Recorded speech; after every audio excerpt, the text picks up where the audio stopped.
Employee stock option plans, also known as ESOPs, have become an effective tool for companies to retain employees or to attract talent.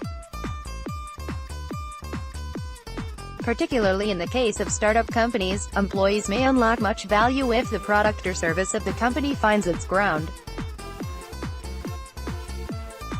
The most recent beneficiaries of ESOPs are the present and erstwhile employees of Flipkart in the wake of entry of Walmart as its majority shareholder.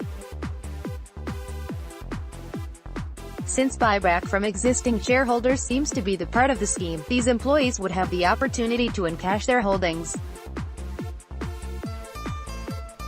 Moreover, the question may arise regarding tax implications for those employees when they sell their shares. Under the provisions of Income Tax Act, 1961, ESOPs are taxed in the hands of the employee at two stages, when shares are allotted to the employees after they exercise the options on the completion of vesting period, and when shares so allotted are sold by them. First stage. In the first stage, typically, employees pay less than the fair market value, FMV, for the shares. The difference between the FMV on the date of allotment and the exercise price paid by an employee is treated as perquisite and taxed as salary income. The employer would consequently be liable to deduct tax deducted at source, TDS, on this amount. In case of a listed company, the FMV shall be the average of the opening price and closing price as on the date of allotment. If the shares are not listed, FMV shall be determined by the merchant bank or registered with SEBI.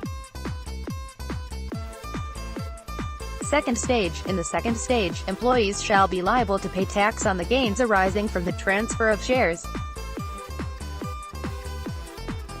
The difference between the sale proceeds and the FMV on the date of exercise, which was hitherto considered at the time of taxability of perquisite, shall be the amount of capital gain. Long-term or short-term capital gains. The gain shall further be classified as long-term or short-term depending on period of holding. For shares listed on any recognized stock exchange in India, the gain will be considered long-term if the shares are held for more than 1 year, and for unlisted shares, if those are held for more than 2 years. Short-term capital gains, STCG, on listed shares shall be taxed at 15% as per Section 111A of the Income Tax Act. STCG on unlisted shares shall be taxed as per the slab rate. Earlier, long-term capital gains, LTCG, on transfer of listed shares were exempt under Section 1038 of the Act. Now, Finance Act 2018 has introduced tax on LTCG on transfer of listed shares under Section 112A at 10% if the total gains during the financial year exceed 1 lakh rupees. For shares acquired up to January 31, 2018, grandfathering is allowed to the extent that the higher of the cost. In case of ESOP, the FMV at the time of exercise shall be used for comparison, or closing price as on January 31, 2018 shall be considered its cost. Further, it is worth noting that gain on sale of shares sold up to March 31, 2018 shall remain exempt. In case of sale of unlisted shares, LTCG shall be taxed at 20% and indexation of cost up to financial year 2017-18 shall be allowed.